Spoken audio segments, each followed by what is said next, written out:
একটা দিনের জন্য বাড়িতে আসলাম, এখন আবার চলে যেতে হবে, সেটা ভেবেই জানি কেন মন খারাপ হইতেছে। আসসালামু আলাইকুম, আমি নুসরাত। আশা করি সবাই ভালো আছেন। আলহামদুলিল্লাহ, আমিও ভালো আছি। দেশ ও দেশের বাইরে যে আপু ভাইয়েরা আমার ভিডিওটা দেখেন, তাদেরকে অসংখ্য ধন্যবাদ। আমার পুরো ভিডিওটা দেখার অনুরোধ রইল আপনাদের সবার কাছে। আজকের ভিডিওটা শুরু করলাম আমার ফুপুর বাড়ি থেকে। আসলে আমার ফুপু আমাকে দাওয়াত দিয়েছে, যেহেতু আমি চলে যাব সেজন্য। তাই আমি, আমার বোন, আমার মা, আমরা সবাই মিলে যাইতেছি আস্তে আস্তে করে। আর আমি চারদিকের পরিবেশটা আপনাদেরকে দেখাইতেছি। পরিবেশটা আমার কাছে অনেক ভালো লাগতেছে। আপনাদের কাছে কেমন লাগতেছে অবশ্যই বলে যাবেন। আমার এরকম পরিবেশ অনেক ভালো লাগে, তাই আমি অনেক বেশি ভিডিও করে নিলাম, যেন ঢাকা চলে যাওয়ার পরও এরকম ভিডিও দিতে পারি।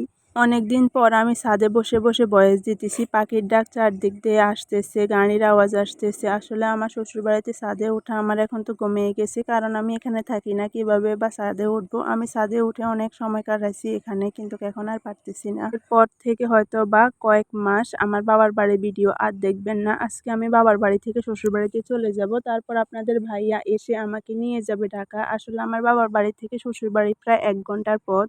এইদিকে তো আমার ফুপুর বাড়িতে যাওয়ার সময় একটা কাণ্ড ঘটে গেল। আমার মেয়ে পিছলা খেয়ে পড়ে গেল এই কাদার মধ্যে, আর আমার বোন দাঁড়িয়ে দাঁড়িয়ে হাসতেছে। আমি বলতেছি, হাসিস কেন? আমার মেয়েকে উঠা। তারপরে এই যে আমার ফুপুর বাড়ি এটা, আর আমার মেয়ে বসে বসে জুতা খুলতেছে। বলে খাওয়া দাওয়া কোনো কিছুর ভিডিও করতে পারলাম না। তার কারণ হচ্ছে আমার মেয়ে মোবাইল দেখে মোবাইলের সব সার্চ শেষ করে ফেলছে। তারপর আর তো কোনো ভিডিও করা হয় না। সন্ধ্যা আমাদেরকে নুডলস দিল, নুডলস খেয়ে নিলাম। আর আমার মাকে বললাম যে রাত্রেবেলা আমাদের জন্য পেঁয়াজ ভর্তা বানানোর জন্য। আমার মায়ের হাতে পেঁয়াজ ভর্তা অনেক মজা লাগে আমার কাছে, সেজন্য বললাম যে মেখে দেওয়ার জন্য। সেজন্য মেখে দিল, আর আমরা খেয়েও নিলাম। এদিকে আমার রাত্রে ভাত খাওয়া শেষ। তার পরের দিন আমি চলে যাব, সেই জন্য আমার মা আমাকে অনেকগুলা পেঁয়াজু ভেজে দিল। পেঁয়াজু খেতে আমার অনেক ভালো লাগে। মা তো আমার মেয়েকে ধরে কান্না করা শুরু করে দিল। তার কারণ হচ্ছে আমরা এখন চলে যাব, যেহেতু সন্ধ্যা হয়ে যাইতেছে, সেজন্য তাড়াতাড়ি রেডি হয়ে নিলাম। আসলে আমার আর ভালো লাগতেছে না, মনটা অনেক খারাপ লাগতেছে বাবার বাড়ি থেকে চলে যাইতে। একটা সপ্তাহের মতো থাকলাম বাবার বাড়িতে। আসলে আপনাদের ভাইয়া আরো আগে আমাদেরকে নিয়ে যেতে পারে নাই। তার কারণ হচ্ছে তার ছুটি ছিল না। আমার মা অনেক কিছু এই যে ব্যাগে ভরে দিয়ে দিল, সেগুলো আপনাদেরকে ঢাকা গিয়ে দেখাবো অবশ্যই। প্রচন্ড আকারে গরমে ছাদের উপরে বসে আপনাদের জন্য শুধু ভয়েস দিতেছি, আর আমাকে কেমন লাগতেছে ওইটাও কমেন্ট করে অবশ্যই জানাবেন। আসলে আমার চোখের অবস্থা বেশি ভালো না, চোখটা সারাক্ষণ শুধু ব্যথা করে। আর আমার মেয়ে তো এদিকে ঢং করা শুরু করে দিল। বোন তো বলতেছে যে তুই চলে যা, তোর 2টা মেয়েকে রেখে দিয়ে যা। আমি বললাম যে আমার মেয়েরা কি তোর কাছে থাকবে? ও বলতেছে যে থাকবে। আসলে আমার মেয়েরা ওর কাছে থাকবে, তার কারণ হচ্ছে যে আমার মেয়েরা তার খালামণিকে অনেক বেশি ভালোবাসে।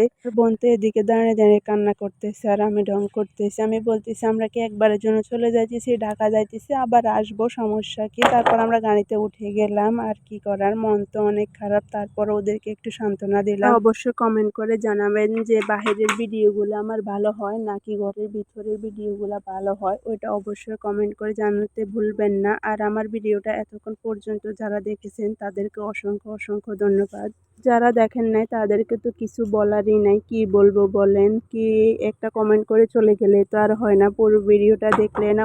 গাড়িতে উঠে তো আমার অনেক মন খারাপ হইতেছে যে অনেক মাস আমার বোনের সাথে দুষ্টামি করতে পারবো না, হাসাহাসি করতে পারবো না, সারাক্ষণ বক বক করতে পারবো না। আসলে আমার বোন থেকে এখন কি হঠাৎ করে দূরে থাকলে আমার অনেক মন খারাপ হয়। আপনারা সবাই আমার বোনের জন্য দোয়া করবেন। ও সামনের বছরের পরের বছর আসলে পরীক্ষা দিবে, ওর জন্য সবাই দোয়া করবেন। ওর পড়ালেখা মাশাআল্লাহ ভালোই আছে, শুধু দুষ্টামি করে, পড়ালেখা করতে চায় না। যেহেতু এখন ক্লাস 9-এ পড়ে, তার মানে ওর সামনে এক্সাম আছে, সেই জন্য বললাম যে একটু বেশি করে পড়ালেখা কর, তোর জন্যই ভালো হবে, একটু ভালো রেজাল্ট করলে ভালো হবে। তারপর আপনাদের সাথে কথা বলতে বলতে এই যে আমি আমার শ্বশুর বাড়ির দিকে ঢুকতেছি। শ্বশুর বাড়ির রাস্তাটা এখন অনেক ভালো করছে আগে থেকে। যাই হোক, যারা করছে তাদেরকে অসংখ্য অসংখ্য ধন্যবাদ। এখন সুন্দর মতো যাওয়া যায়, আগে অনেক ভাঙা ছিল।